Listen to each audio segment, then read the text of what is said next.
Teha, jangan main-main Teha. Abang risau ni. Teha.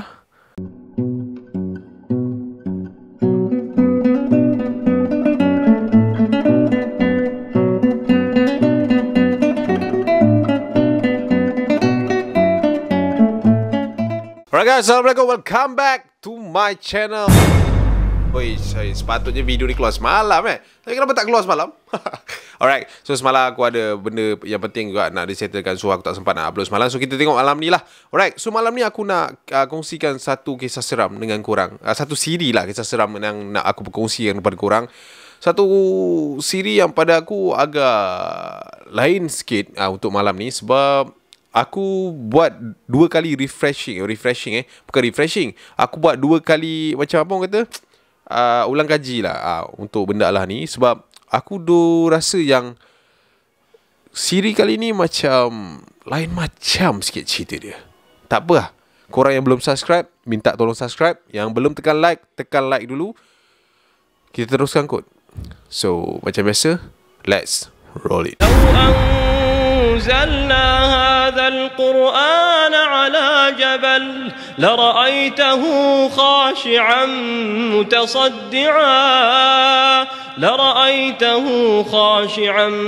متصدعا من خشية الله وتلك الأمثال نضربها للناس لعلهم يتفكرون.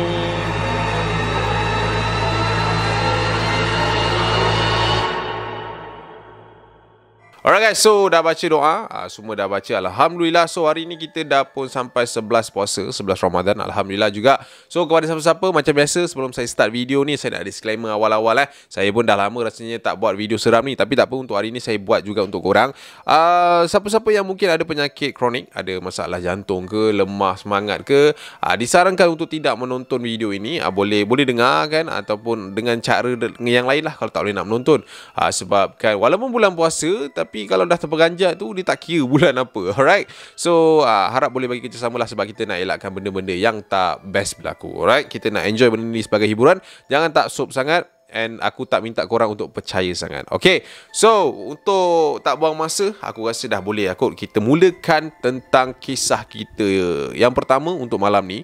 So kisah malam ni dia tak ada apa-apa spesifik pun, cuma dia agak random sikit. Aku just nak share dengan korang sebab aku dapat cerita ni dalam lingkungan beberapa bulan lepas. Tak silap aku, ini cerita bulan Januari tahun ni. And Alhamdulillah dah dapat baca dah cerita tahun ni. Cerita tahun lepas dah habis tapis. Alright, yang pertama ni tentang kisah seorang pakcik ni. Dia berkongsi dekat dalam email aku. Dia hantar email baik pakcik ni. Dia kata dia ni merupakan bekas pengamal perubatan tradisional. So dia ni dulu dok ubat-ubat orang, and then dia banyaklah bantu orang daripada segi penyakit, kena kacau ataupun apa-apa je yang melibatkan tradisional dia boleh bantu. Urut ke apa memang dia boleh buat. Tapi dia kata ada satu peristiwa tu membuatkan dia stop. Kenapa dia stop? Kenapa dia digelar bekas sekarang? Walaupun umur dia muda lagi. Pada waktu tu umur dia pada waktu dia berhenti tu, umur dia dalam lingkungan tak silap aku 49 nak ke 50 tahun. So maknanya dia sangat-sangat muda tau pada waktu tu. So pada waktu tu dia kata dia ni merupakan yang agak bukan handal tau, tapi jenis yang terkenal dekat kampung dia, dekat Kuala Sungai Baru, Melaka sana. Okey, pakcik ni cakap dia kenalkan diri dia sebagai Helmi, tahu, Pakcik Helmi. So dia kata orang panggil dia Mi je lah dekat sana. Mi urut orang panggil kata. Bukan mi goreng mi urut. Alright. So Pakcik Mi ni, dia kalau kau nak tahu kan, dia ni memang sangat-sangat handal. Ada satu ketika tu dia didatangi oleh seorang perempuan. Yang pada waktu tu dia kata perempuan tu datang dalam keadaan yang sangat-sangat nampak kusut lah, nampak tak best lah. So dia kata pada waktu tersebut dia kesian lah tengok perempuan tu. Sebab dia kata sebelum ni pernah je ada orang-orang yang datang dalam keadaan yang tak terurus, disebabkan buatan orang apa semua. Tapi yang kali ni datang, dia rasa macam perempuan ni something wrong somewhere. Lepas tu menurut Pakcik Mi pula, perempuan ni datang sendiri. Perempuan ni datang sendiri malam tu. Dia dalam sekitar pukul 7 lebih. Kata Pak Mi pada hari tu lah. So Pak Mi kata, aku pelik cap. Menurut dia dekat dalam tu, dia kata aku pelik cap. Hari tu aku dah nak tutup lah. Jadikan cerita. Aku cerita orang kata daripada pangkal dia balik. Dia kata aku dah nak tutup dah waktu tu. Sebab aku memang kalau habis mengurut ke, aku habis gubat orang ke, biasa dalam 7.30, pukul 8 aku dah tak ambil orang lah. Dia kata macam tu. So pada pukul 7.30 petang tu, aku dah gulung tikar, dah simpan minyak apa semua. Tiba-tiba pada waktu tu aku macam rasa tak sedap. Aku dah bawa masuk dah barang-barang tu, dia kata. So menurut Pak Mi, dia bawa masuk barang-barang dia, and then pada waktu tersebut dia terlihat dekat hujung rumah dia tu ada seorang perempuan sedang berdiri tengok dia macam tu. So perempuan tu macam tengok dia. Lepas tu perempuan tu pusing. Perempuan tu pusing macam nak belah dari situ lah. Sebab mungkin masa tu Pak Mi fikir macam, perempuan ni nak datang berubat ke apa kan. Dia datang dengan siapa, dengan waris ke, ataupun dia sorang-sorang ke. Lepas tu Pak Mi macam, apa budak perempuan tu buat situ tu? Nak berubat ke? Pasal perempuan tu macam perempuan tu dah pusing. Lepas tu perempuan tu stop. Nak berubat, pakcik ni dah tutup ni. Tapi tak apa kot, boleh je. Awak datang dengan suami ke dengan ayah? Macam tu. So pada waktu tu dia kata memang dia nampak perempuan tu dalam lingkungan 20-an macam tu, membelakangkan dia. Dia kata pada waktu tu dia pun pandang perempuan tu pun macam asal dia tak pusing balik kan. Lepas tu dia pun beranikan diri. Dia kata dia turun daripada tangga tu. Assalamualaikum nak, anak ni daripada mana? Nak pakcik tolong apa-apa ke? Waktu tu. So dia pun macam, budak perempuan ni pelik pula, maghrib-maghrib ni berdiri sorang-sorang kat sini kan. Nak okey. So pada waktu tu dia rasa macam seram sejuk. Dia kata pada waktu tu dia macam okey, kenapa dia macam ni kan. Lepas tu dia tengok perempuan tu jalan depan sikit, 1 langkah, 2 langkah pada waktu tu. So kata, perempuan ni biar betul ni kan. So Pak Mi pun macam okey lah, tak apa lah. Mungkin benda ni, mungkin pada waktu tu dia dah fikir macam okey. Pak Mi kata time tu aku dah rasa macam ini bukan orang cap. Pada waktu tu. So aku pun naik atas, and then aku kunci pintu. And malam tu macam tu, habis gitu je. Dia kata itu first time aku nampak perempuan tu macam tu. And then aku macam pelik lah, apa hal perempuan tu macam tu. Dia tak bagi hint. Dia cuma datang, dia tengok rumah aku, and then dia toleh. Apa maksud dia. So dia kata macam aku pun macam nak cakap kat dia pun dia tak nak respon. Lepas tu apa lagi aku nak buat pada waktu tu. Cerita dia bermula pada esok hari tu cap. Dia bukan bermula sangat lah. Cuma menurut si Pak Mi ni, dia kata besok tu adalah the main event. Macam semalam tu dia bagi hint je. So next day tu dia kata hari besok aku buat macam biasa cap. Aku buat macam biasa. Dia panggil aku kau dengan aku. Dia kata aku buat macam biasa. Aku dapat apa ni, orang-orang yang datang apa semua kan. So macam biasalah aku ubat orang, aku urut orang. So tak ada apa-apa yang pelik. And pada maghrib tu, masa aku nak tutup sekali lagi cap, aku nampak perempuan tu berdiri lagi dekat depan pangkin rumah aku. Kali ni aku dah macam tak sedap hati lah. Aku tak boleh bagi can lah. So pada waktu tu dia turun, Pak Mi ni turun. Assalamualaikum, saya ni kat sini bukanlah nak ganggu awak, tapi saya rasa bukan tempat awak dekat sini. Dia kata macam tu. Lepas tu perempuan tu membelakangkan dia sekali lagi. Saya nak minta tolong. Pada waktu tersebut, menurut Pak Mi, dia kata dia dengar bunyi tu memang, suara tu memang sangat-sangat slow and sangat-sangat creepy lah, menakutkan.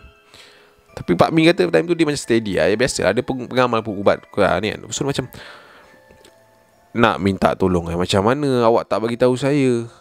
Kalau awak membelakangkan saya macam ni je, and kenapa awak datang time-time macam ni?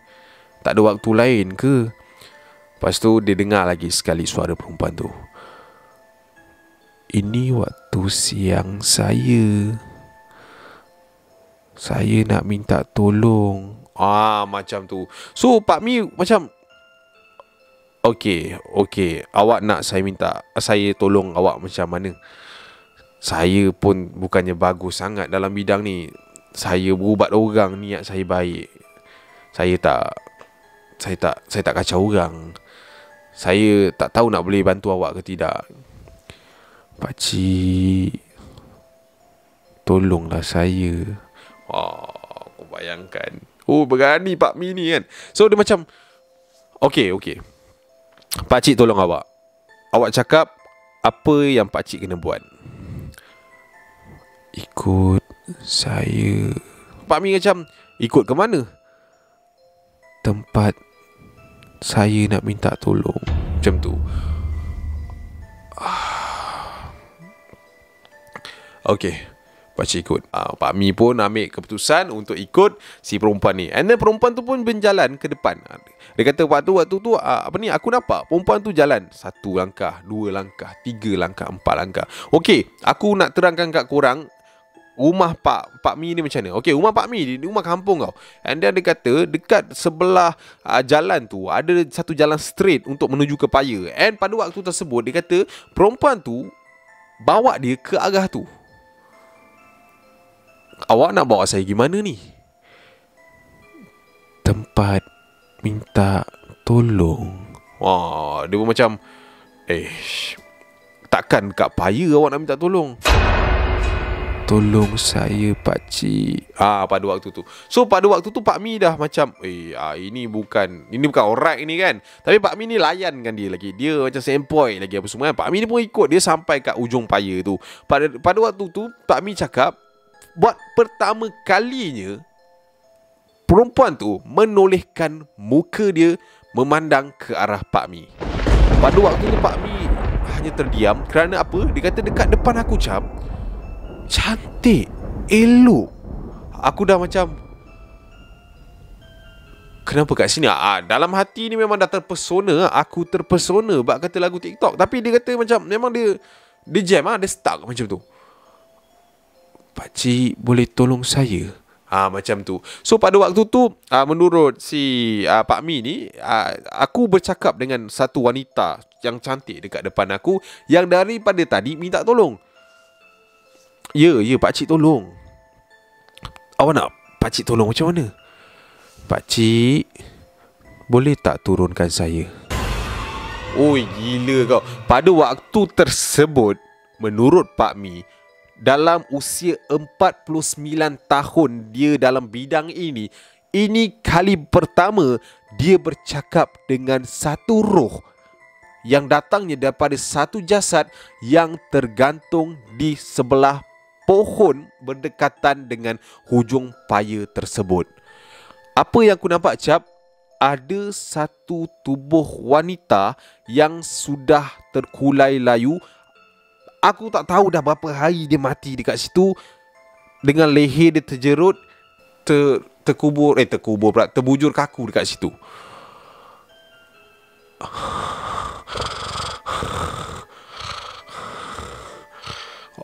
Pada waktu tu aku rasa nak pingsan.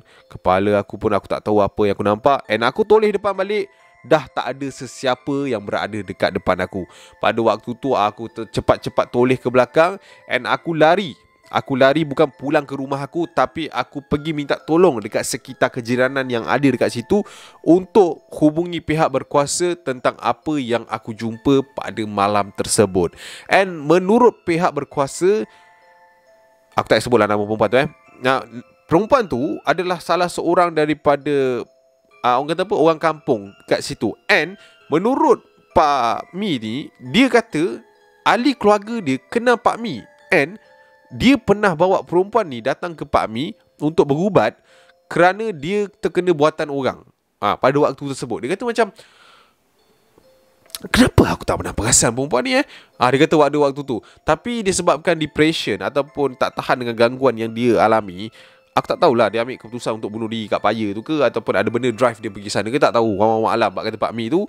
And siasatan menunjukkan bahawa mayat tu telah pun berada di situ sepenjak 3 hari since laporan yang telah pun dibuat oleh mak bapak dia. And pada Pak Mi pula, dia pelik kenapa dekat kampung tu tak ada langsung berita tentang kekecohan kehilangan perempuan tu, walaupun budak perempuan tu duduk kat kampung. So pada waktu tu dia jadi jam and dia rasa macam gagal untuk bantu pesakit dia, sampai ke pesakit dia buat macam tu. And then itulah salah satu sebab kenapa dia stop apa yang dia buat pada waktu tersebut. So ya, itulah cerita dia. Macam itulah cerita daripada Pak Mi. Alright, so itulah cerita yang pertama yang dikongsikan oleh Pak Mi kepada aku. Sebab bagi aku rare siri ni. Kenapa? Sebab biasa kita dengar cerita daripada orang-orang biasa. Tapi ini adalah satu cerita yang di mana, yalah, pengamal perubatan tradisional dia stop sebab bukan batuk pula. Siapa sebut nama aku ni? Alright. Dia stop disebabkan apa yang dia buat. Selalu dia buat. Biasa kalau kita tahu perubatan tradisional ni, orang-orang macam ni akan terdedah dengan benda-benda mistik macam ni. Tapi ya, we don't know. We don't know.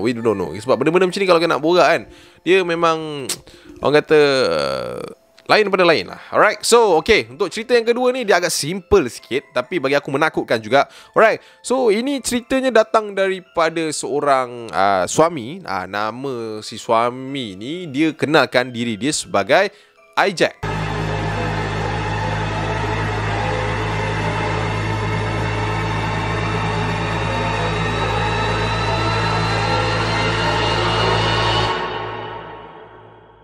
Right. So Ijat ni dia kata dia merupakan seorang suami kepada isteri dia lah. Memanglah dah nama suami mesti kepada isteri dia. Apalah. Okay.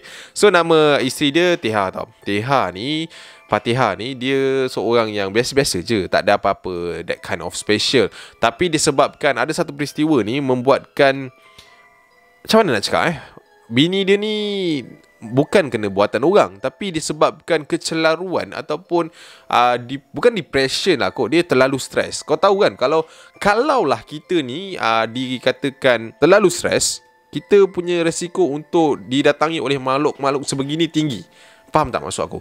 Alright, cerita dia bermula dekat sini. Okay, Ijat ni, macam aku cakap tadi lah, ada satu berita yang tak mengembirakan, which is mereka ni dikurniakan anak yang pertama selepas 2 tahun berkahwinan. Tetapi yalah, Allah lebih sayang anaknya gugur di dalam kandungan. Pada waktu tersebut kami memang redha sebenarnya. Kami terima dengan ketentuan yang telah pun ditetapkan oleh Allah Subhanahu Wa Taala kan. Sebab yalah, kalau nak kata nak lawan ke, nak melalak ke pun dah tak guna. Kita just redha, insya-Allah akan ada lebih baik kehidupan kita lepas tu. Tapi pada waktu tersebut kami ni tak ada apa-apa. And then macam mana? Tak ada apa-apa nampak gangguan ke. Saya tak nampak yang isteri saya ni tertekan. Isteri saya, alhamdulillah pada waktu tu kami berdua ni memang sangat-sangat redha and tabah menghadapi ujian. Biasalah kan, kita bila nak sulung ni, kita punya excitement tu lain. Kita orang dah siap beli baju, kita orang dah siap beli apa-apa semualah. Tapi disebabkan tak ada rezeki, mungkin Allah nak kita bagi benda tu semua dekat anak yang nombor 2, kami redha pada waktu tu. Tapi ada satu ketika ni aku rasa pelik. Kerana apa? Isteri aku sendiri dah tak macam isteri aku. Faham tak? Dia macam tu. Menurut si Ijat ni, okay, macam ni contoh satu malam, dia terangkan dekat aku, satu malam tu aku pernah nampak isteri aku ni seperti bercakap seorang-seorang macam tu. So dia ada macam dia pergi kat bini dia, dia kata, "Yang, kenapa ni? Cakap dengan siapa ni?" Tak adalah bang, tak ada apa. Saya nak tenangkan fikiran kejap. Abang jangan risaulah, saya okey. Pada waktu tu, so aku pun macam, aku tak tahulah, mungkin itu adalah salah satu cara macam mana bini aku nak heals diri dia kan. Sebab dia yang mengandungkan anak tu kan. So yalah, memang aku terasa sakit tu, tapi as ibu yang mengandungkan tu mesti lagi sakit. Macam tu lah. So dia kata pada satu hari tu aku pergi kerja. Bini aku ni suri rumah. So pada waktu tu aku kerja apa semua, dan dia jadikan cerita, aku balik daripada kerja pada pukul lebih kurang 9 nak ke 10 malam. Biasanya kalau aku balik kerja, bini aku akan sambut aku depan pintu. Tapi malam tu tak. Aku masuk rumah, aku buka pintu, aku tengok bini aku tak ada kat ruang tamu. Aku tengok meja dapur pun macam tak terusik. And aku just assume mungkin bini aku penat pada waktu tu. And aku pun naik bilik, tengok dia ada tak dalam bilik. Tak ada. Mana pula dia pergi ni? Teha, Sayang, kat mana? Aku panggil dekat segenap rumah aku. Kereta dekat luar ada, slipper dia ada, and ada barang-barang belonging dia ada kat situ juga. Macam phone dia, bag dia. Kalau dia keluar, dia akan bawa benda-benda tu. Teha, Awak kat mana Tia? Tak disaut. Aku pun macam takkan nak main nyorok-nyorok pula. So pada waktu tu aku tanggalkan baju aku. And then sebab dia kan kerja office, so dia tanggalkan meja apa semua. And then dia kata lepas tu dia macam nak tukar lah pakaian dia. And then dia sambung cakap bini dia, Tia, jangan main-main Tia, abang risau ni. Tia, masih lagi tak ada sahutan. Aku turun ke tingkat bawah. Aku cari. Pergi dapur tak ada, pergi ruang tamu tak ada. Aku bergerak ke arah stor belakang rumah kami. Tia, awak kat mana ni? Ya Allah, jangan main-main macam ni. Tia.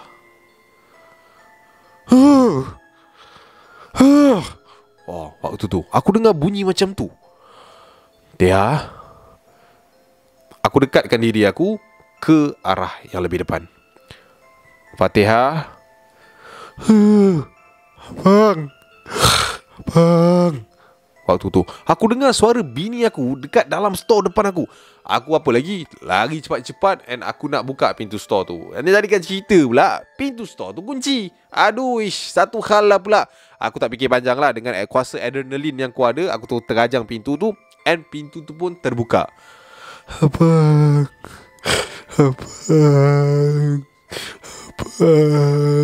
Pada waktu tu aku nampak bini aku dekat depan aku. Obviously bertelekung, duduk macam ni.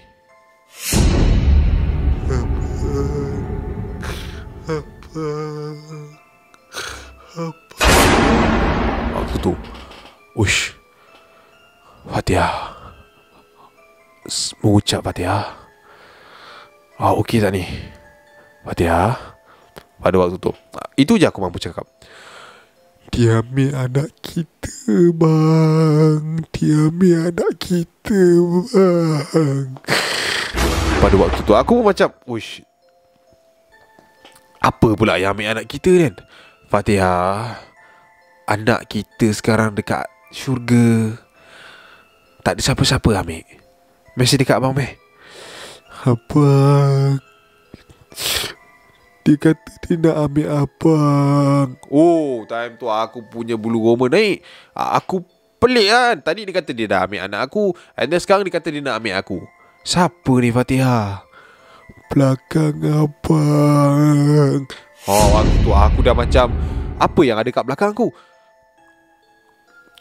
Aku tak tahu nak buat apa time tu. Bini aku kat depan ni. Jangan main-main macam ni Fatihah. Jom, ikut abang. Jom. Pada waktu tu aku pujuklah bini aku kan. Mungkin bini aku dalam keadaan stres. Yalah, kita faham lah, orang baru kehilangan. Dia hulurkan tangan dia pada waktu tu. So aku pun angkat bini aku tu, and then nak bawa keluar daripada pintu store tu. So aku pun macam, Fatihah dah bawa mengucap ke. So aku pun buka pintu store yang aku tendang tadi tu untuk keluar. Alhamdulillah lah, aku pusing tu tak ada apa-apa. Masa aku keluar daripada pintu store tu, aku buka lah perlahan-lahan. Masa aku buka tu, aku ternampak ada seorang perempuan yang berada dekat depan aku. Abang buat apa dalam store sorang-sorang?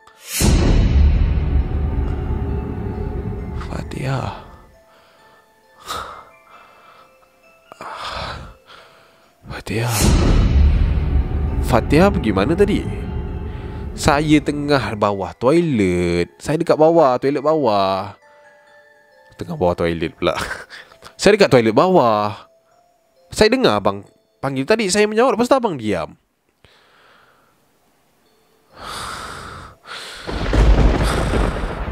Abang okey tak? Okey. Aku toleh ke arah belah kanan aku. Ternyata dekat sebelah aku tak ada siapa-siapa. Tapi dekat tangan aku tu ada kain telekung yang aku sedang pegang. Abang bawa kain telekung masuk dalam store. Kenapa bang? Tak ada apa. Tak ada apa dah Tia. Kita masuk.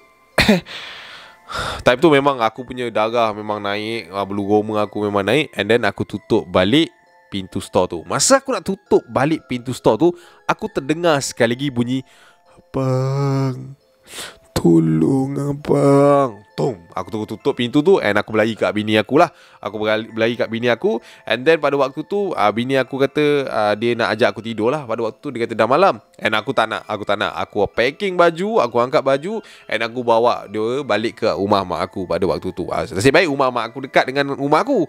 So pada waktu tu kita orang balik kat rumah, and then si Fatihah ni tak tahu apa jadi. Sebab aku tak nak cerita dekat dia. Yalah, dia pun baru kehilangan apa semua. Aku tak nak kacau lagi emosi dia. Tapi aku cerita benda ni dekat ayah aku, and ayah aku cakap kena cari orang yang tahu pasal benda ni, and bawa orang tu pergi kat store tu.